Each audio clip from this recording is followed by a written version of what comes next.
ठीक है। ये जो है ये सब जो बातें हैं ये पूरी तरह से निराधार है। आप ये बताओ, जब आपको ये पता है कि जो ब्रह्म, जो मुक्त हो चुका है, जो ब्रह्म ज्ञानी है, उसको लिंग लिंग से क्या मतलब है बताओ आप, हैं?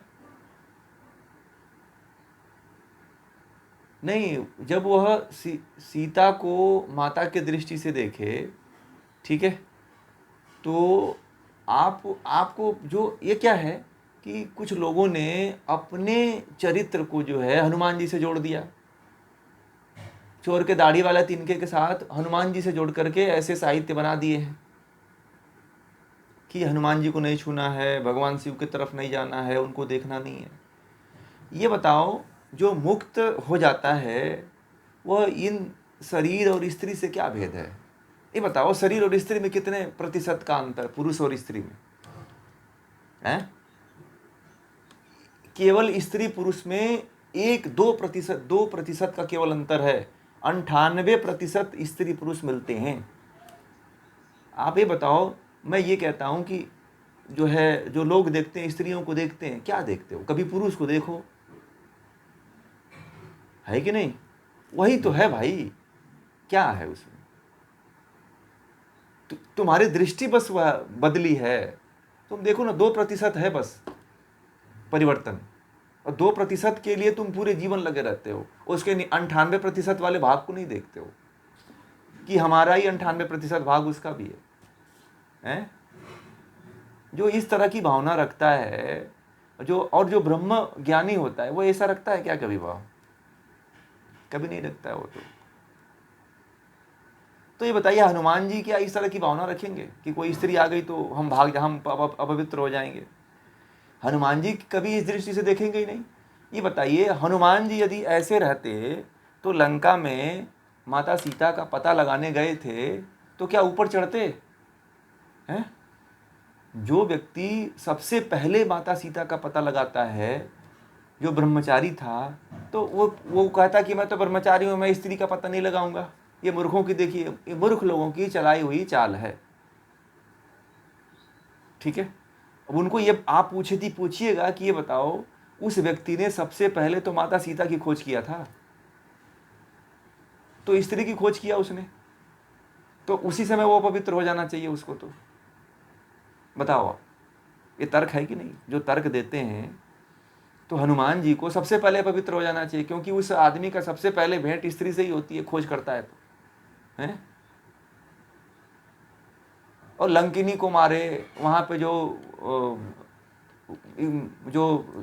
सीता की सुरक्षा करने वाली थी, उनसे लड़ाई हुई हनुमान जी की, तो फिर हनुमान जी दूरे रहते कि नहीं नहीं, मैं स्त्रियों से नहीं लड़ूंगा। लंकिनी से लड़ाई हुई तो भाई हनुमान जी कहते कि नहीं, ब्रह्मचारी हूं मैं, लंकिनी से, मैं स्त्री से नहीं लड़ूंगा, भाग जाते छोड़ के मैदान।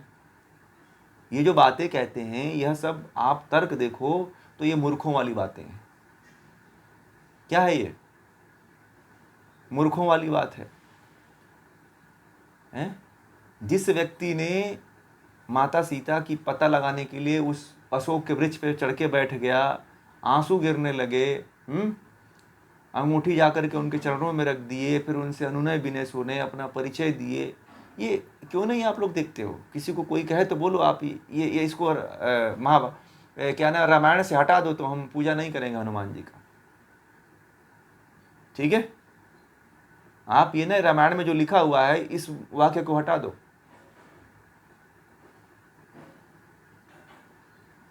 सबको लगा सकते हो, सबको लगा सकते हो, किसी को भी आप पूछ सकते हो। ये जो बातें कहते हैं, ये बताओ, गणेश जी चाहे सिंदूर के हों, चाहे लाल पीले हों, गणेश जी तो 2 शादियां किए थे, रिद्धि सिद्धि हैं? जब वो 2 शादियां किए थे तो क्या उनको स्त्रियों से घिरा था? हैं? आप कहते हैं कि कोई स्त्री नहीं छुएगी। ये मूर्खों वाली बातें हैं कि नहीं बताइए? ये बिना तर्क की बातें हैं, बिना पेदी के लोटे वाली बातें हैं, और अपने स्वार्थ के लिए लोगों ने इसको रच रखा है। ठीक है,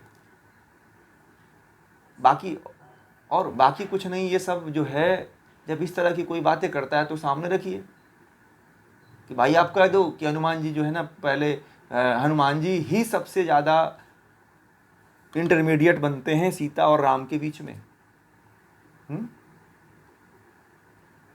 तो बताइए, अगर अगर हनुमान जी का चरित्र ऐसा होता तो क्या इस तरह के होते हैं? अगर ब्रह्मचारी होते, कहते कि नहीं मैं स्त्री को देखूंगा नहीं, आंखें बंद कर लेते, हो गया सीता की खोज और लंका का दहन। आज के ब्रह्मचारी तो देखते ही भाग जाते हैं कि कहीं सामना ना हो। ये जो डरे हुए लोग हैं, सहमे हुए लोग हैं, स्त्रियों से बड़ा दूर भागते। उनको कहीं ना कहीं चोर के दाढ़ी में तिनका है।